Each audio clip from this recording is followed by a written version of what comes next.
tôi đã hết mấy đồ bạc ngắm mét cả sao lâu test là cái này đó đi sao công bùi này á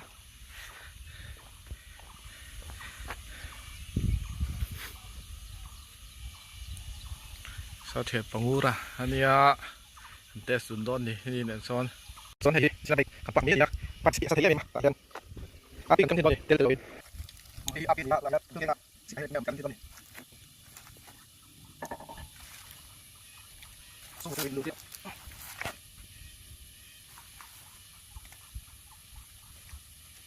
đó là gì con gì đó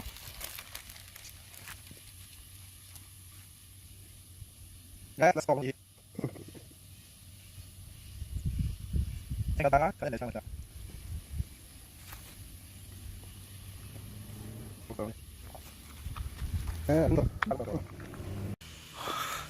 office kalau tahun mereka nih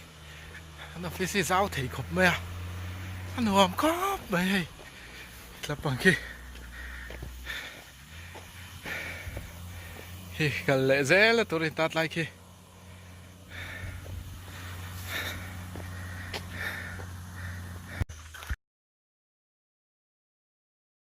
kalau saya turun sao kop này đi làm đi chơi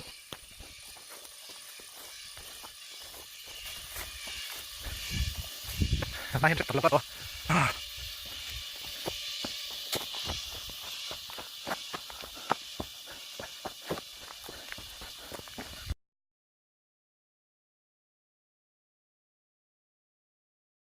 nakal ngar mà khiên chuyện theo in chính ăn mần lên đôn đi ê họ tôi em vang riêu thì vô vì rồi tôi khỏi tay bộ vàn thun còn xưa lẽ nộp nợ mấy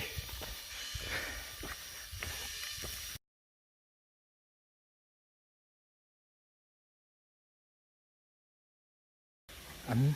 chết lật mà lai về cắn ế nặng phút lại khu này ngõ nghiên lầu phê khún mày à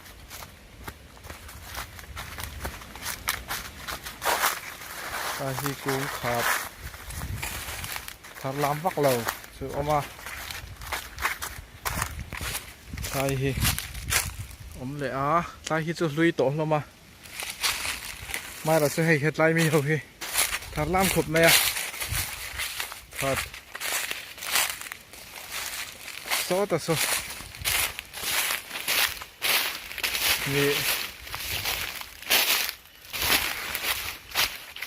rất là khô lệ á chuan thằng đều hiện lại hiện là chơi đều nè chơi na nè lại khu ấm lệ á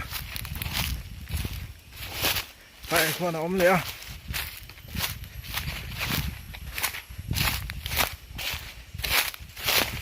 thì đó thì này lệ áเสร็จนะคีมันplantation ช่วงอ่ะงั้มปะเลยนี่